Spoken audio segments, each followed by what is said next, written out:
Mickey talks the truth. Okay. I got truth on my mind. Truth on my mind. I got truth on my mind. Truth on my mind. I got truth on my mind. Truth on my mind. Hey, listen, you are now rocking with Mickey Truth. She live up to her name, not the fame. So make sure y'all subscribe to her channel and stay updated on what's real. Bye. Good reporting ass Mickey. We love you, Mickey. Y'all already know all information contained on this live is for entertainment, heavy on the mother effing entertainment, educational purposes only. All information used on this live is per the Fair Use Act, and any conclusion that you draw is on you and your mama, not nobody on this channel, this panel, or in this chat. And another disclaimer for those who have not read the description to my channel, I am not a lawyer. Nothing I say should be used as legal advice because it's not legal advice, okay? If you do need legal advice, however, you can go talk to an actual licensed lawyer or attorney of your choosing, all right? And like the disclaimer says in the video, that you can actually see the consequences of anything that you try to run with from the channel is definitely on you, all right? So with that being said, hey, just sit back, enjoy my opinion based off my free thoughts of what I'm listening to, and y'all let me know what y'all think in the chat. Let's get started. You can't handle the truth. Make sure you like, comment, share, subscribe. Tell a friend to pull up on your girl Mickey Truth. We is live with it.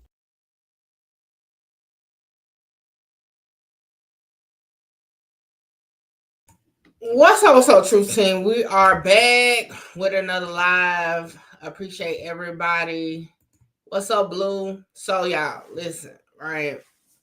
I had a procedure this morning, outpatient. I'm home, but I'm still under anesthesia. I've been having the drops all day.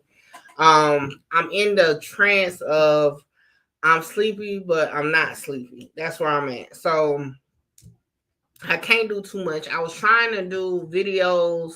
It ain't working out. I did one video today, and it took all of me to get that done. But I need to have some content going for today. So I was like, we might as well follow our path of the Melly content, right?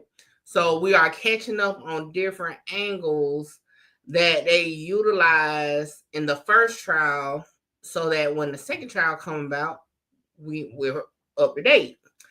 Also, we're still waiting, okay? Is ASF, okay, Blue? So also we are waiting for Big D. What's up? We are waiting for a response on bail, okay? YouTube streets, what it do, okay? Now listen, I know it was some confusion about the bail, and I had to block somebody yesterday, y'all, and I ain't blocked nobody in a long time, because to be honest, we really be chilling over here now. I feel like in the earlier days of Mickey Truth, you know, it's different. But I don't really have to block nobody no more. Everybody kind of get the vibe. But I had to block somebody yesterday, man.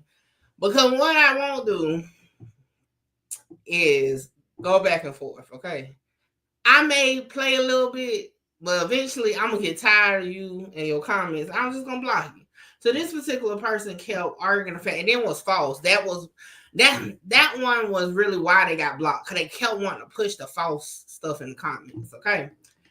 So, shout out to the real Zebby, man. Zebby came, made a post the other day.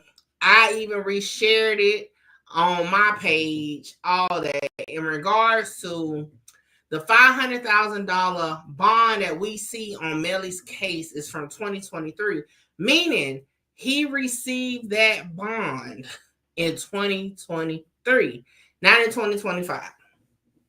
However, you know how it is. Somebody sees something, oh, all the blogs run with it. It was like that. But it got people thinking false narratives on it. Which, again, y'all already know how we do, Truth Team. We in T-Dub, what's up? Appreciate you for pulling up.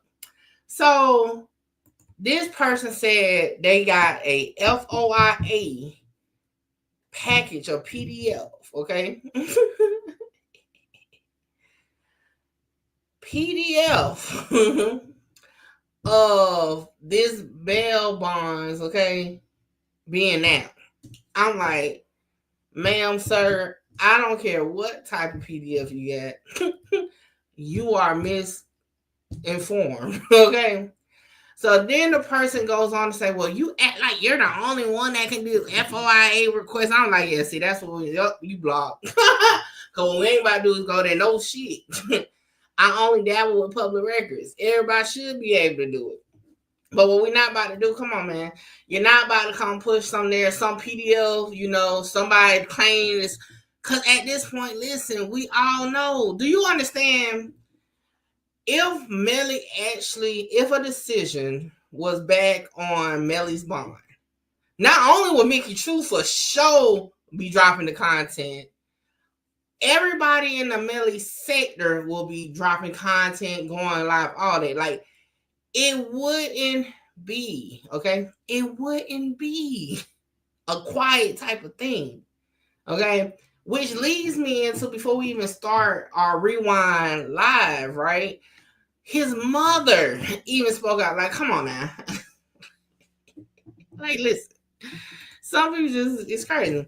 The judge don't want the headache and he can justify it being close enough to September. I mean, to be honest though, just from that angle, that really, to me, that's really not a big factor in it, because if he's finds some legal standing and decides to grant it, hell, he can grant it. Or if he feels like, you know what I'm saying? So I don't think just because the trial is near, that's going to really be a basis for it. But that's just, my little one too. All right. So for those who are still unclear, we're going to listen to YNW Melly's mom. She posted this earlier today. And yeah, let's listen to what she said. I literally could not get any sleep today. I tried so hard to sleep, but it's like I keep checking to see if there's a ruling. I worked last night. I'm on day 2 of 3. Happy Nurses Week, everybody. So I'm definitely functioning off about 3 hours of sleep. I'm about to go and get me something to eat. And I guess, I don't know, probably just go to work early. I don't know what to do with myself. I'm just like anxious. All right. So if that's not enough for people to have clarity, you know what I'm saying? And again, shout out to the real Zebby, man, because he be behind the scenes, but in this sector of things, he is one of the top dogs, okay? But again, I don't know why he's so behind the scenes. But anyway, y'all follow him on all social media platforms, okay? So we're going to go over to Instagram. This was posted 5 hours ago, okay? And it's a video that we're waiting on you, God, patiently, okay? YNW Melly mama wrote, we waiting on you. Never lose hope. Delayed, not denied. So if that doesn't give you clarity that it hasn't been a denial or anything yet, y'all just give it time.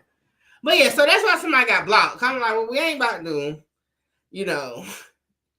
look, your enviness towards me saying that's not true, and you're upset because I'm known for the FOIAs and you're not. I ain't got shit to do with my comment section, okay? Like I said, I done got so much better with not blocking people no more with comments. I let comments go, slide through, but what we ain't about to do is that, okay? So we gonna clear that up. Now, for those who just joining, y'all make sure y'all hit the like button, share the live. Like I said, I am currently under anesthesia. I had an outpatient procedure today. I just couldn't sleep. I've been on and off sleep since I've been back. So I decided to get on live and do content because I really didn't do any content today. And I like to do like 3 drops a day. So I did 1 video, 1 short, and here go to live. All right. We're going to take it back. Okay. Because one of the things I've been seeing a lot is that they feel like Melly confessed. Okay. Melly confessed. And they say they got the video. And not only is this a big piece in the criminal case, it's a big piece in the civil case also. If y'all not aware, the attorney for the estate of YNW Juvy is very vocal on Twitter. Let me pull up Twitter. Well, y'all know I still call it Twitter, but X. Give me a second. I'm freestyling right now, y'all. This wasn't planned out. What's his name? John M. Phillips, okay, is his name. And let me see. What was the last thing he posted? All right, here we go. This was the last thing. This was the day of the bond hearing, okay? He said, despite the lies and emotion, I represent the family, parents, and the state, which are the next of kin. We are allowed these records and to use them as necessary. They are in court record as exhibits and multiple depositions. All these soccer accounts think they are lawyers now. Okay. So he basically saying because in the motion that YNW Melly's attorneys filed, like, you know, the autopsy photos are out, all types of stuff like that. So they're like, hey, that's tainting, you know what I'm saying, the case. You know, we went over that in a previous video, but yeah. So for those who are just coming in, okay, and if my mods, I think Blue probably the only mod in here right now. Blue, just let me know when you have to exit out. All right, so I need somebody to type this up for me, okay? Let's be clear.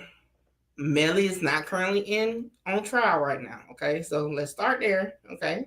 He's not on trial. So, as always, we are reviewing the first trial, okay? Reviewing the first trial. As y'all can see, his hair is still in long dreads. He no longer has long dreads, okay? Because I know it's going to be people that's going to come in while we're watching this saying, oh, is this old? Yes, we're reviewing it, okay? So this is a review on the first trial for us to have a conversation about, will it still be the same narrative going forward?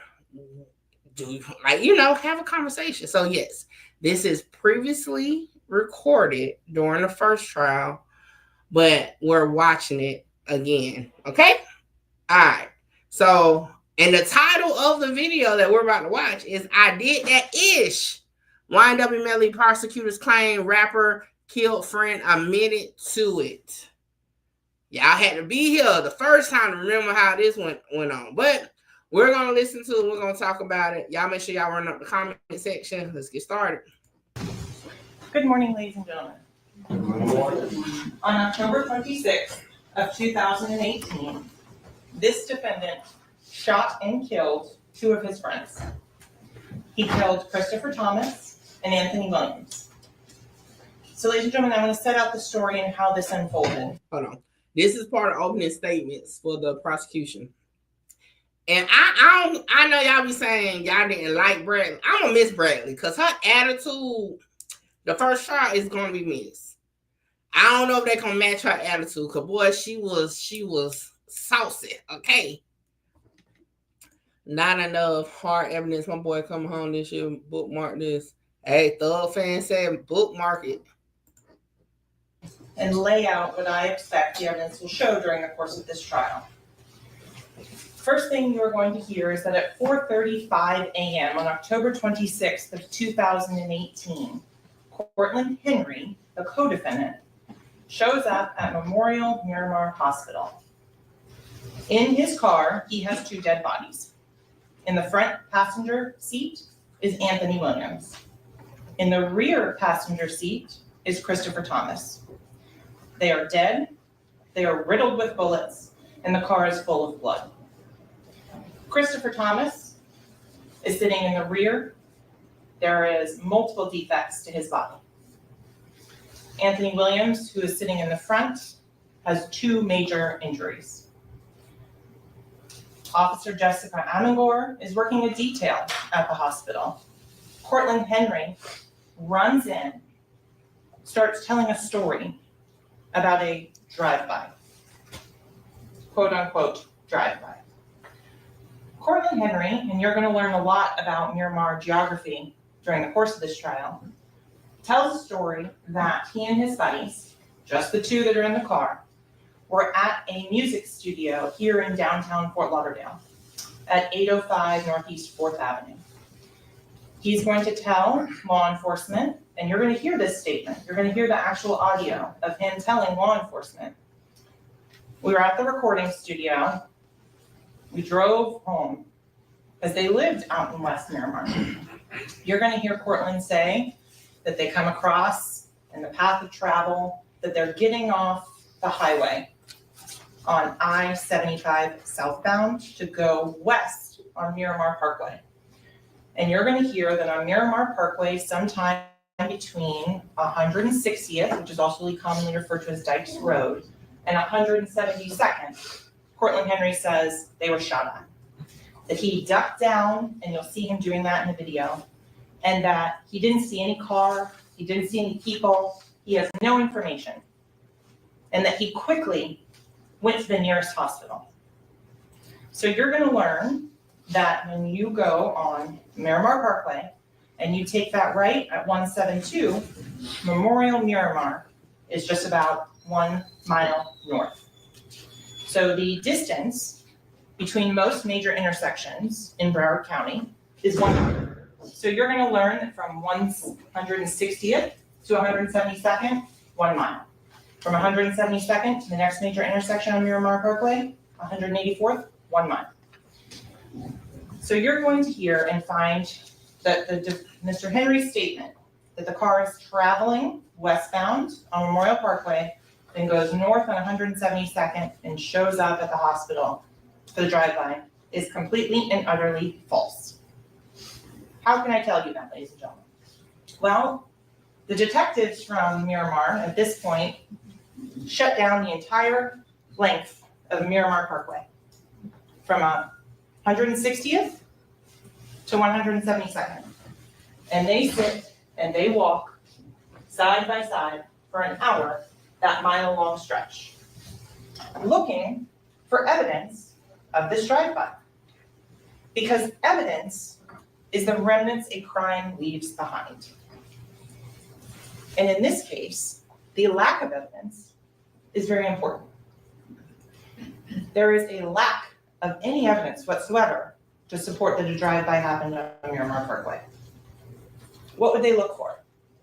Shell casings, glass fragments, projectiles, tire marks. You're going to hear that there is none of that found whatsoever. So then they say, well, maybe we have the time frame wrong. Maybe we have the location wrong. So they walk an additional mile from 172 to 184th. Still nothing. No broken glass, no projectiles, no fire casings. Detectives know they have a Jeep that they are looking at the Memorial Miramar Hospital that has 16 easily identifiable bullet defects. That has a broken out rear view window and 2 broken side windows on the passenger side. Things aren't adding up. So detectives work backwards. They are then able to determine that 805 Northeast 4th address, that it's a recording studio, and that the recording studio is equipped with cameras. And ladies and gentlemen, you're going to see footage from both inside and outside of that recording studio. You're going to learn that on the morning of the 26th at approximately 1 p.m., detectives went out to the recording studio to try and see if somebody had followed the victims, to find out how they knew where they were going to be to set up this drive-by. In the video, that is the first time detectives learned that there was actually 4 people in that gray Jeep, and that the defendant, Jamel Demons, is in the rear driver's side seat. So I'm gonna tell y'all, my opinion still remains the same from when because remember, for those who was here And if you wasn't here, you can go back because I got multiple playlists for Melly. Y'all know we was heavy up in the Melly set. Okay. I said it then. The issue with Melly is that we see him get in that car, okay, on the back driver's side. But we never see him get out the car.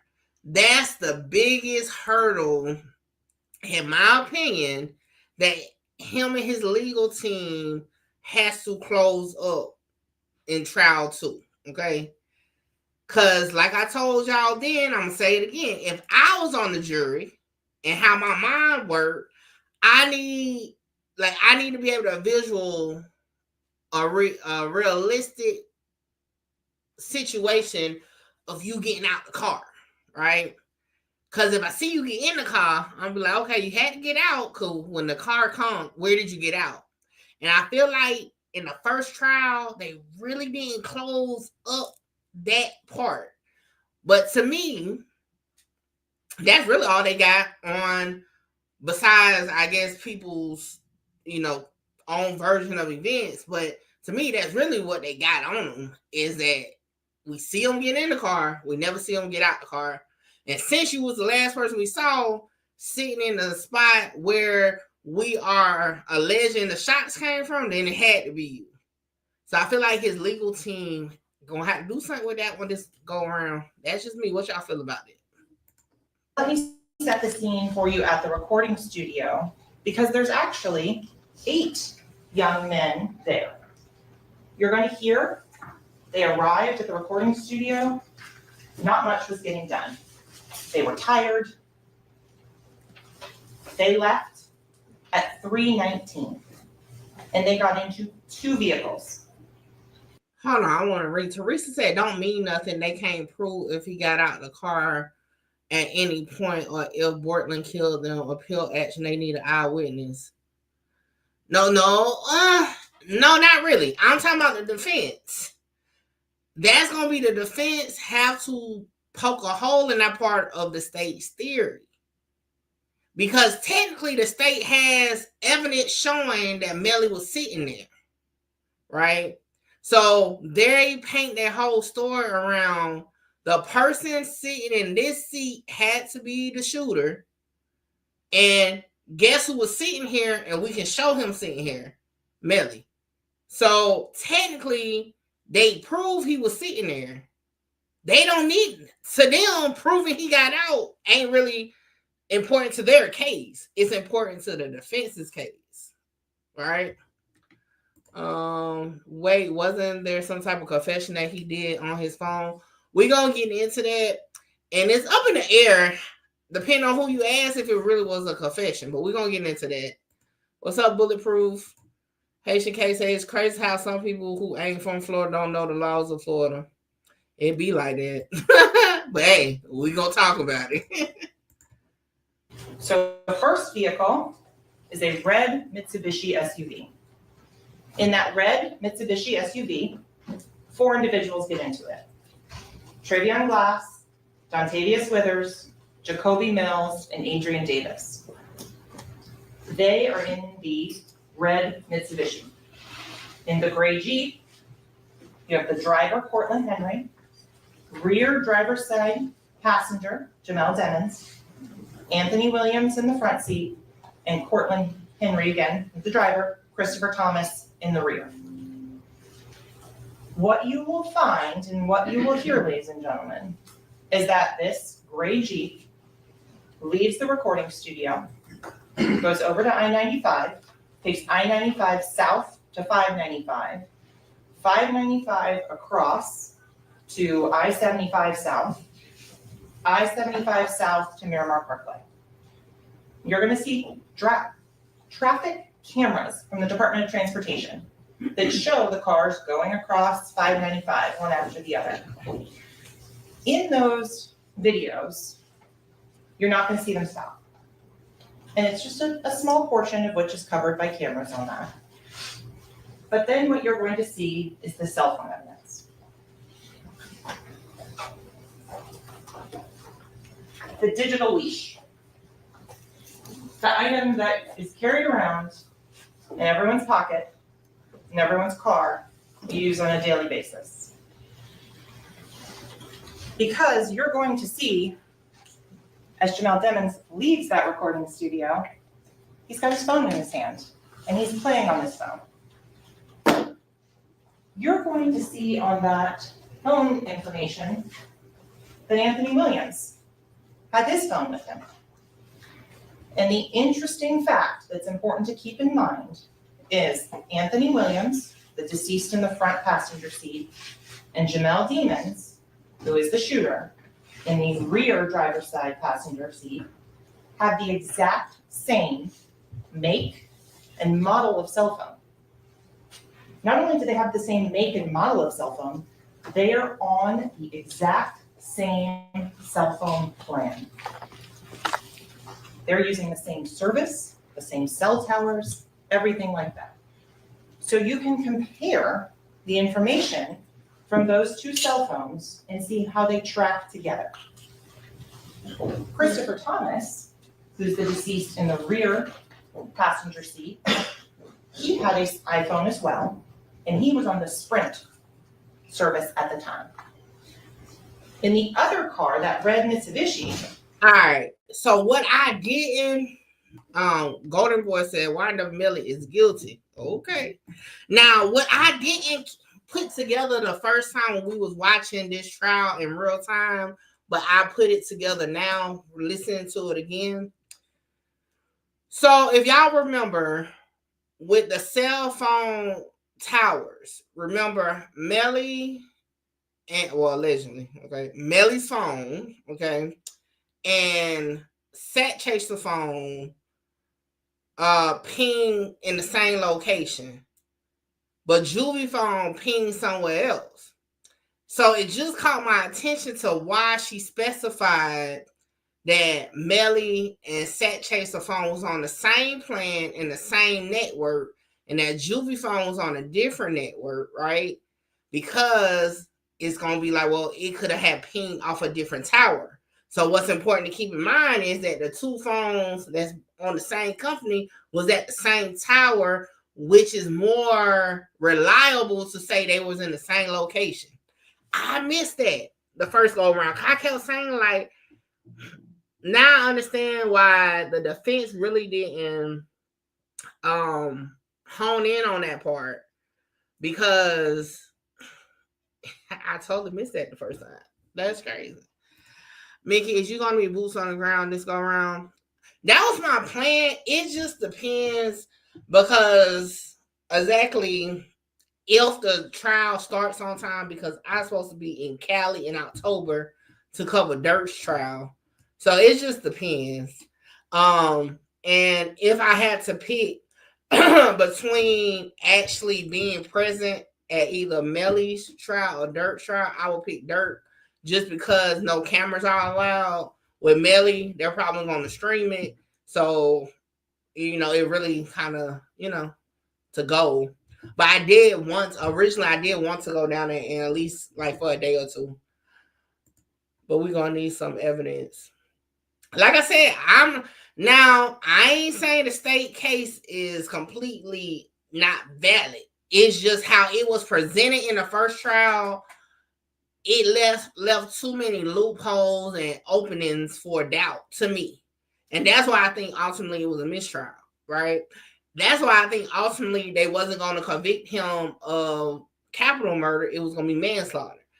I feel like this go around, they're going to have to close, close those holes that they left open. Right? We need inside coverage of the Dirk case for sure. Now, what I will say this time though, if the new prosecutor take this route that Bradley took, because when was this? This trial was 2 years ago almost? And I'm just realizing the key point with the phone. They need to hone in and like she kind of drug it out. If it looking back, she like whoever do it this time, they need to hone in on the fact that hey, these two phones were together on the same tower, which, because they're with the same company, and this is why it's more likely that they were together because they're on the same tower. And that's why Juvy phone was somewhere else. I don't remember them actually like pinpointing it precisely like that. You know what I'm saying? I remember them mentioning it.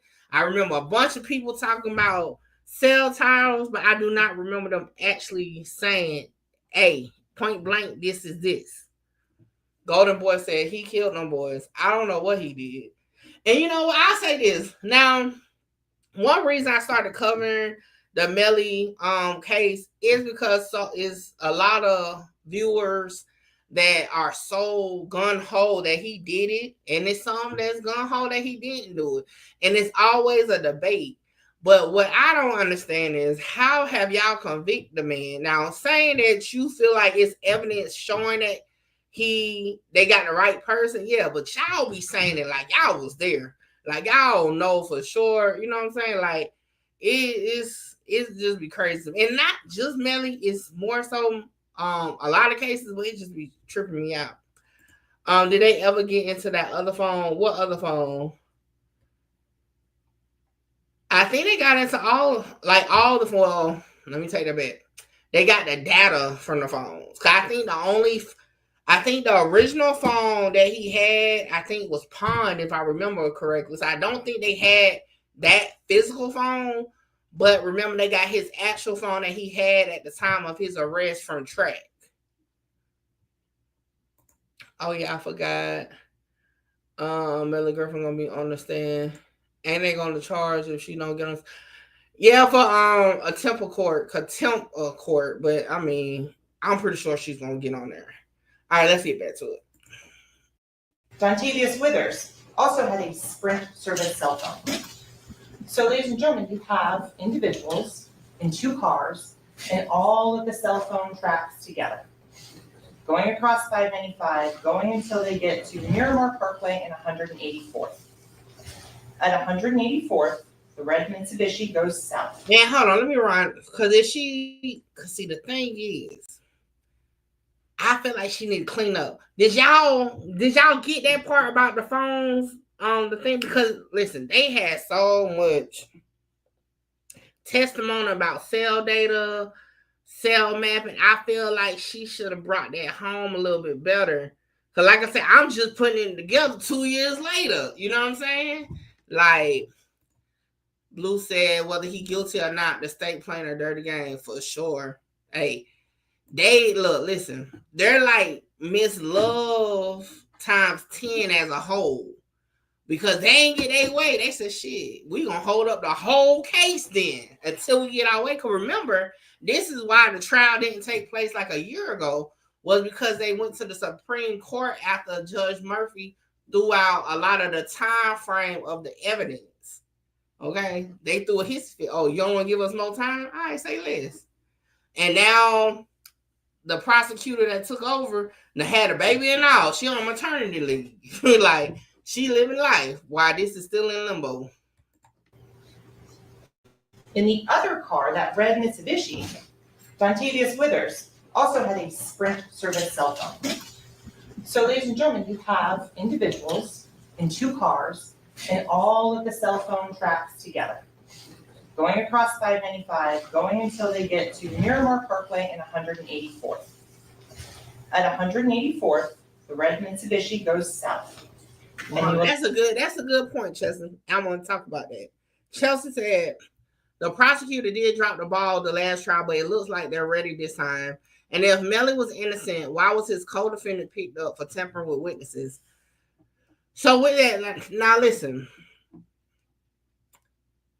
The theory of the tampering with witness is that because Mariah's mom told the police one version of events, right?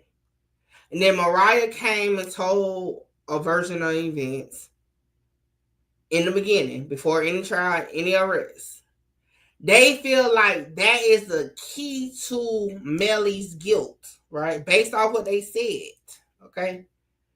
That's the key to Melly's guilt. So to them, those are the main witnesses, okay? Well, the girl, I'm talking about the girl. The girlfriend is the main witness that's going to prove Melly did it, right? So, if you have a person that you need to get on that stand because you want her to say what she said in 2018, or be able to bring in her statements from 2018 during a trial, then that's the witness you need. So they never officially served her. Because remember, that was up in the air about her never being served, right? But because they have her listed as a witness, this is a big witness to them.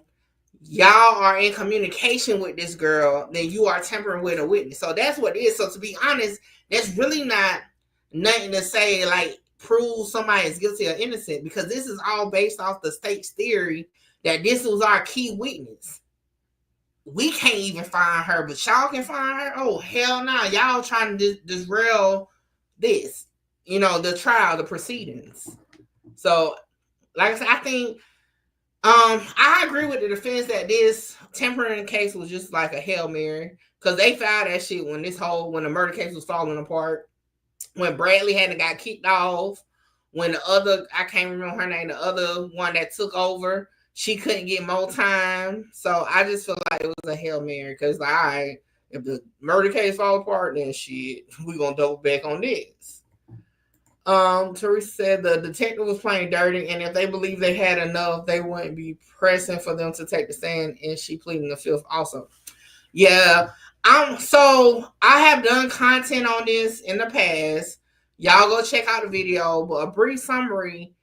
If you read through all of Detective Moretti's, matter of fact, we can watch it, not tonight, because y'all know I'm still under anesthesia. We can do that next live.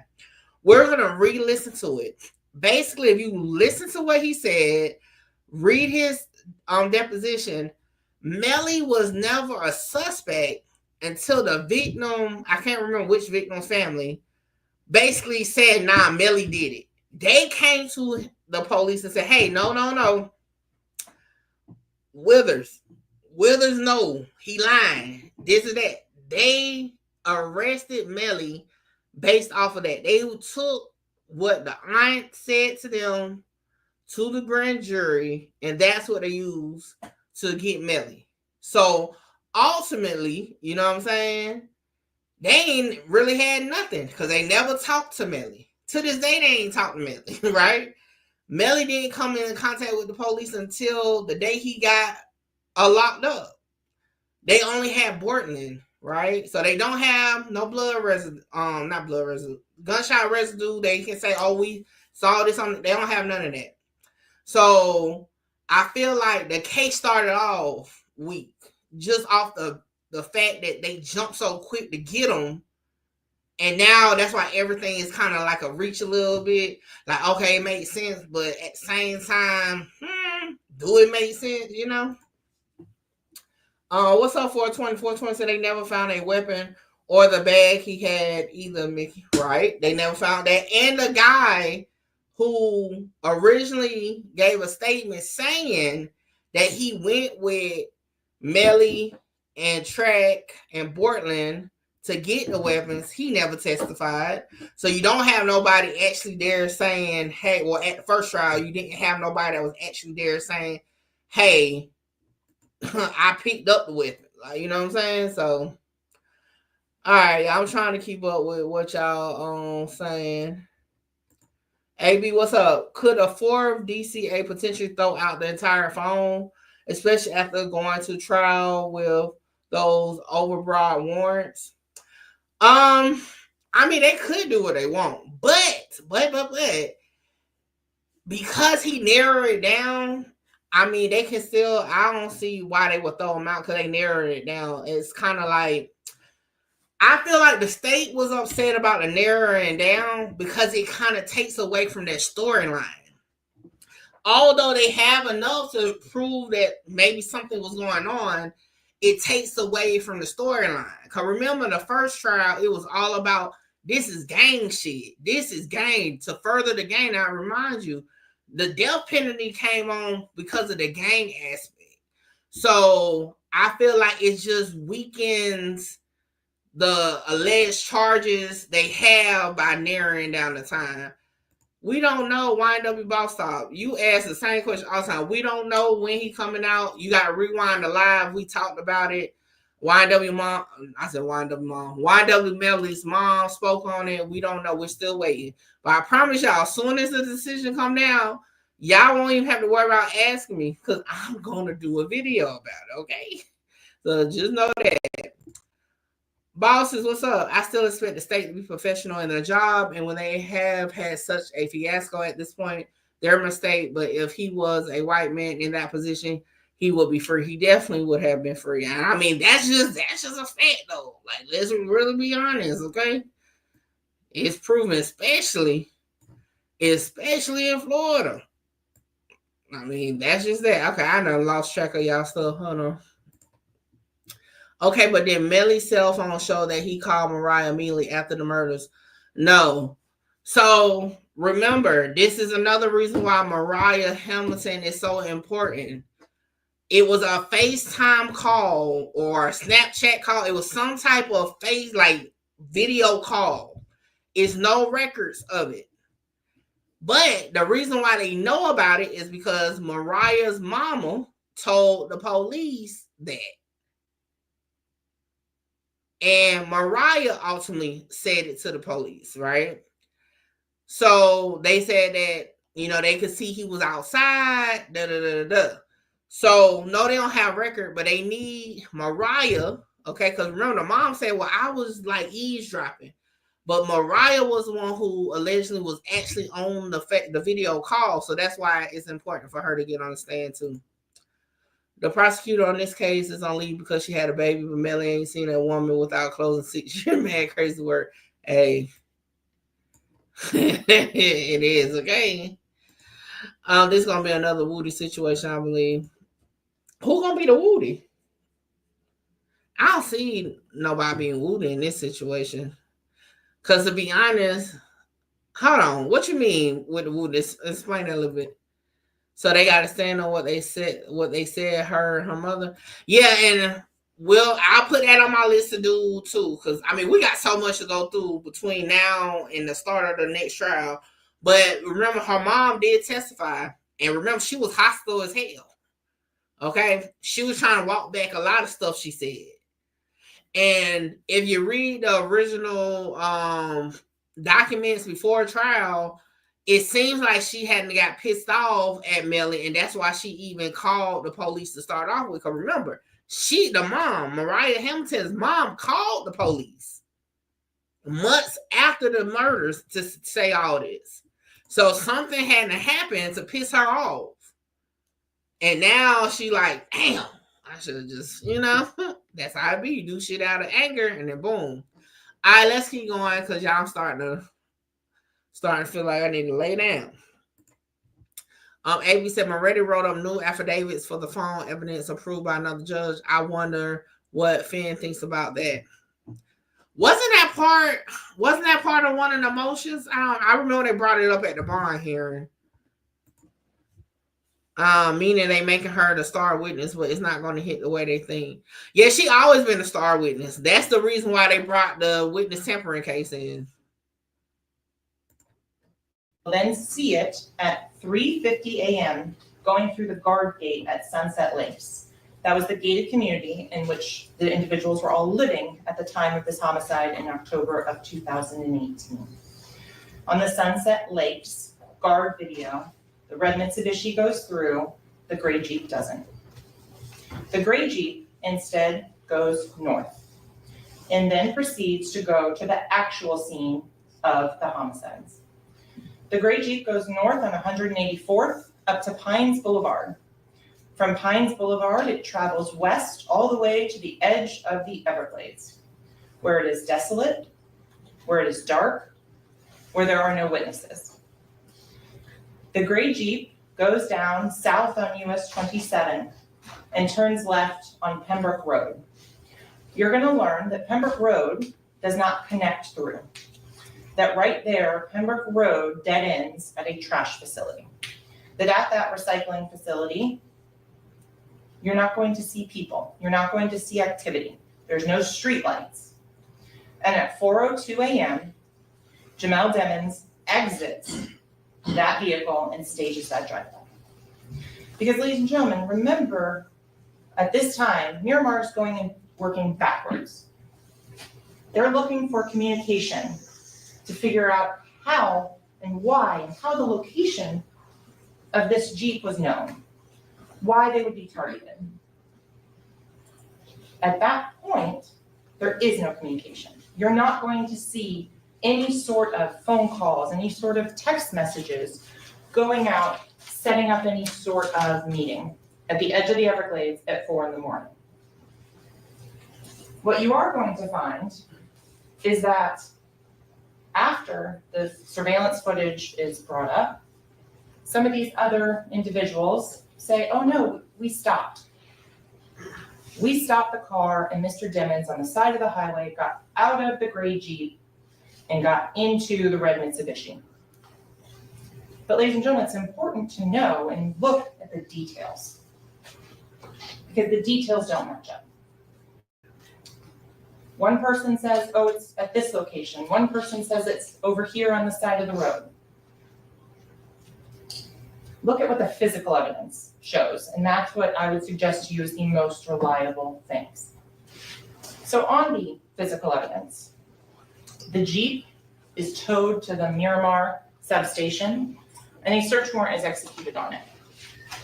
And at that point, officers, crime scene technicians, and investigators start going through the contents of the Jeep. And all of the ballistic from the drive-by are all coming from the passenger side. Hold on, let me stop right there. I agree. It's definitely too many holes. That's why, for one, that's why I ended in a mistrial. I know a lot of people like, nah, it was a rogue juror. Like, regardless, rogue or not, it was going to be one juror, okay, that was going to not vote guilty, and it was going to fall apart regardless, right? But I just feel outside looking in is definitely holes in the stories to make you feel like doubt. Like I said, and I rewinded just a little bit because she's about to get into it. Like I said, the major point they focused on in the first trial is that, hey, we have video of YNW Melly getting in this vehicle, getting in this seat.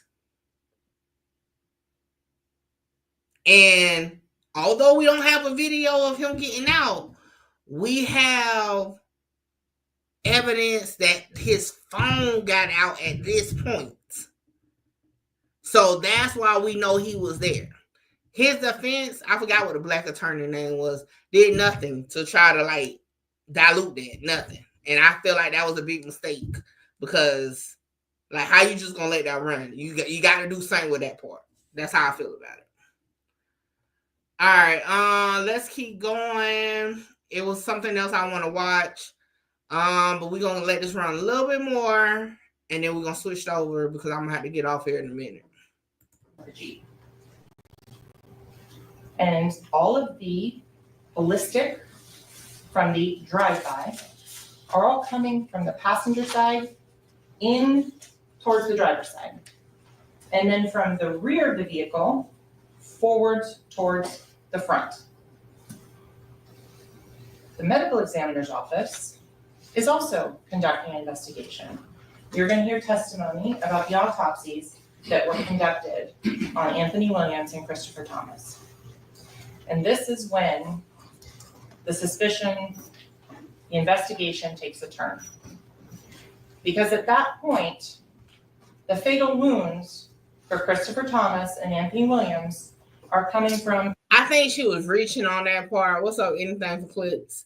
Because technically, the medical examiner just said the direction it came from. They ain't say nothing about like it had to be Melly or whatever. And that's why I said they honed in on the fact that they have proof that he got in the car. And even though they didn't have proof he got out, they had proof of when his phone allegedly got out. You know what I'm saying? So, yeah, I think she was definitely reaching on that. She looked a little pale once you freeze it. Even with all that, they still didn't get a conviction. That's why I'm at he's not getting found guilty.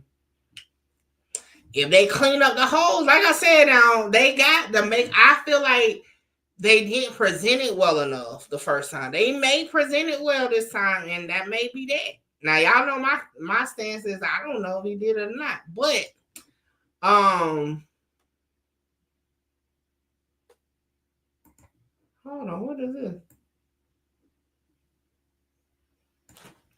All right, so we going, because y'all, this medicine got me groggy, okay? So, like I told y'all, okay, the lawyer, the civil lawyer for Juvy's family, right, have been putting out different stuff on from the case. So this here is of the monastery footage from the night that everything happened. It's no sound, but what is it like? I don't remember. What is it supposed to show us? That he didn't get out at this point? I'm trying to see what is it actually showing us? Is it just on a repeat?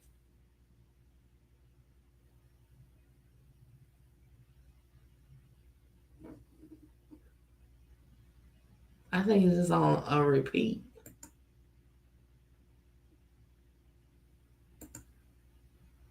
All right. I thought it was going to show something different. All right, Blue.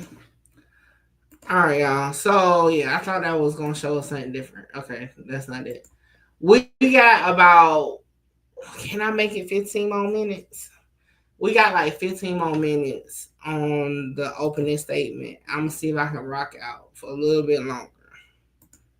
Just so we can finish this, because we got other parts of the trial that we got to get into on the next live. And I'm trying to keep everything in one live while we're on it. So I'm going to try to finish this one out. Inside the vehicle from the rear driver's side passenger going out towards the passenger side. The other interesting thing the medical examiner's office is going to tell you is that when the drive-by was staged at 4:02 a.m., the victims were already dead. The medical examiner will be able to testify and tell you that the fatal shots to Anthony Williams, to his head, that enters in the back of his head and exits at the top, blowing out the front passenger window, was fatal. And that the additional wounds that are consistent with the trajectories going through the vehicle, he's already dead. They are post-mortem inflicted gunshot wounds. The same for Christopher Thomas. You will hear from the medical examiners, Dr. McDougall and Dr. Souter, who conducted the autopsies, that Christopher Thomas was shot in his left cheek. That was the fatal shot for him. You're also going to hear about stippling. Stippling is unburnt gunpowder that's ejected from the front of a firearm. Boy, y'all had to be here for that part. Boy, we was I got you, Blue. Look, y'all had to be here for that part, okay? I tell you, y'all had to be here for that part. Hold on, let me see something. Dang, I can't. Can I make it bigger?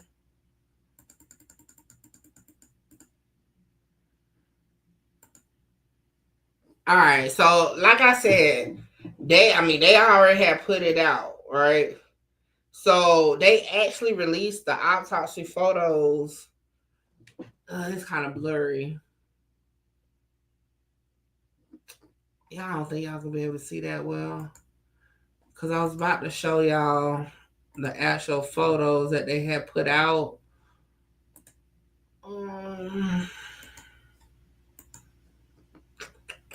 But I got to blow it up so big for you to even see it.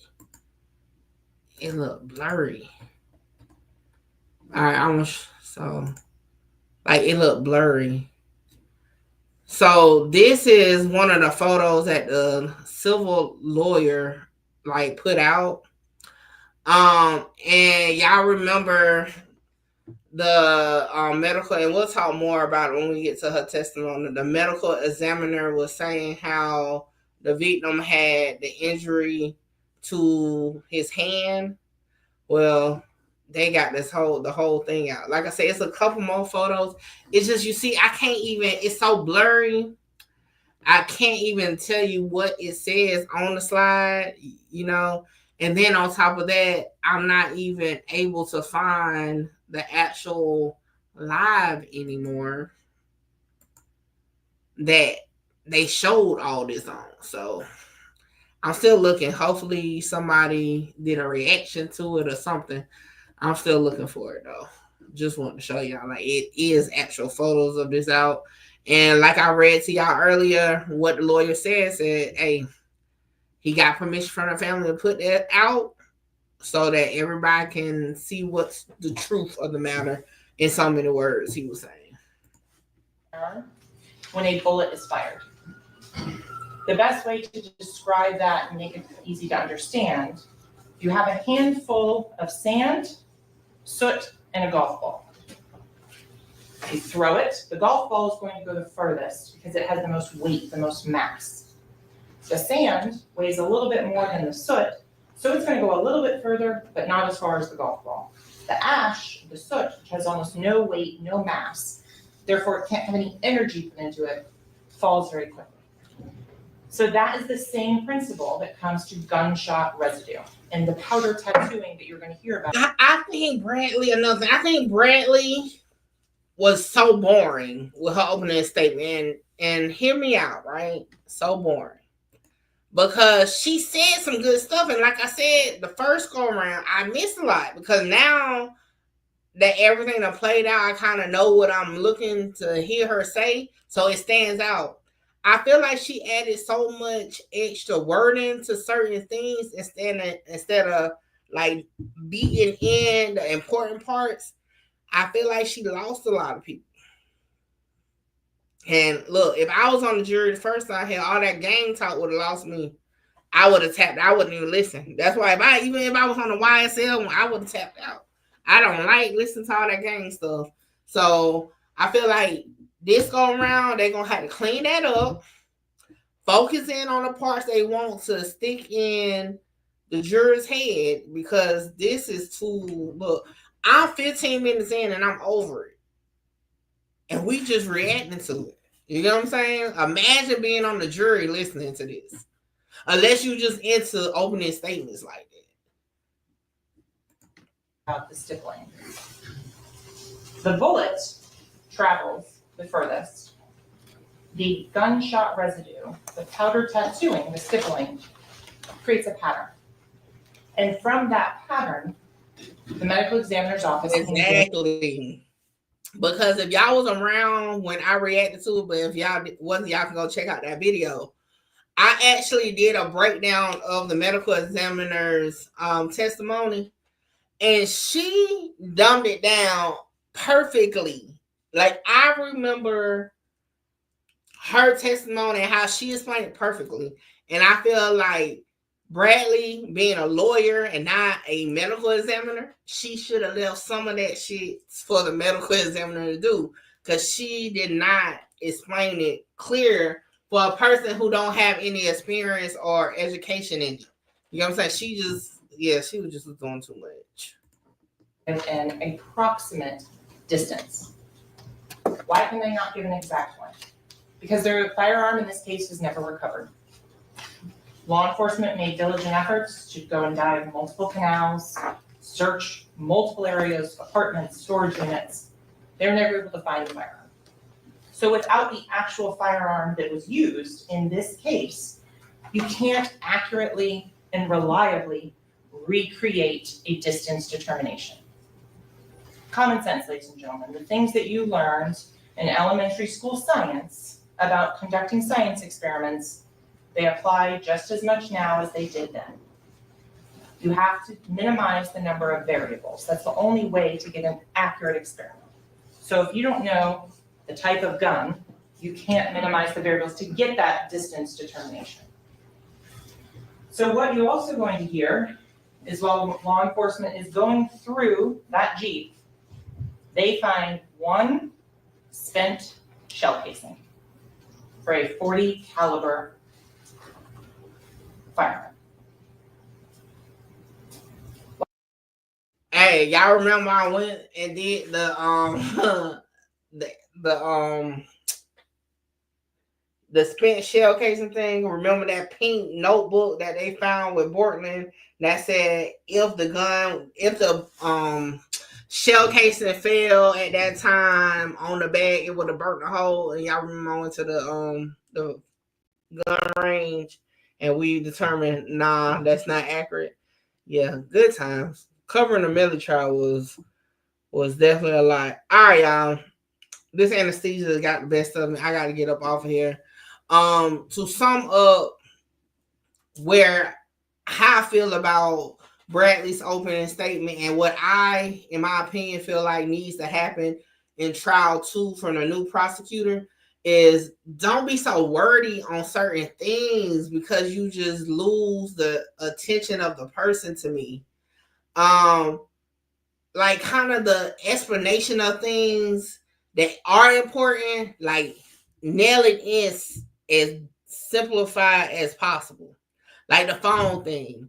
Like she went all around the world and it took me 2 years to realize what she even was really trying to get the point across. Latrice, appreciate it. Thank you.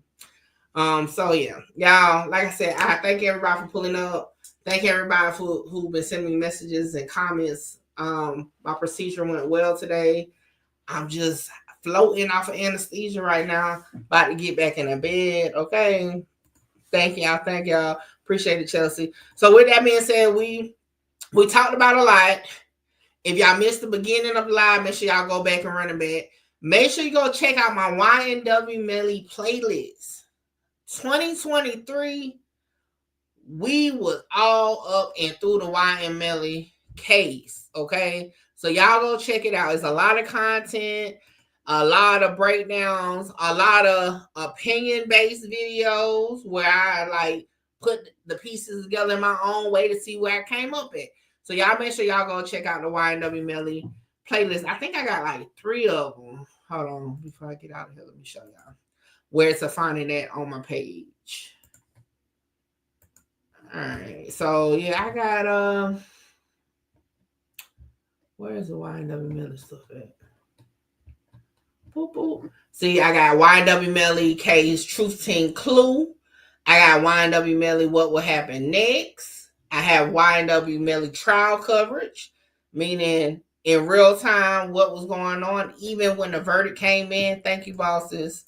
So that's 3 playlists. I think I got another Melly playlist.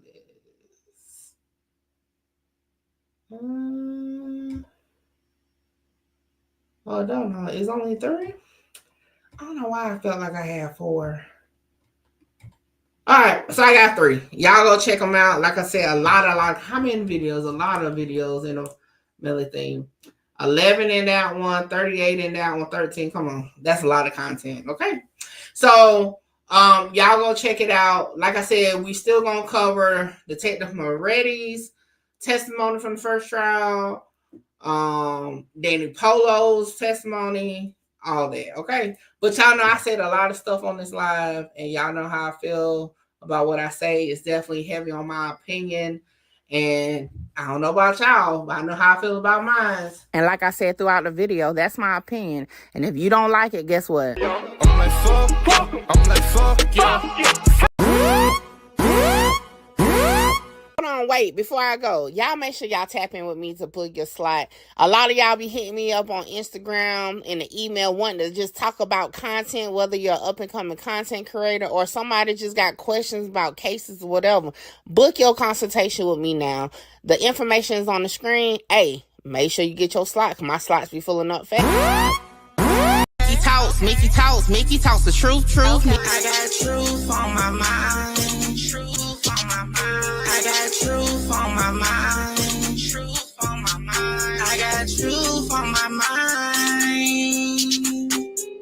Truth on my mind. Hey, listen, you are now rocking with Mickey Truth. She live up to her name, not the fame. So make sure y'all subscribe to her channel and stay updated on what's real. Bye.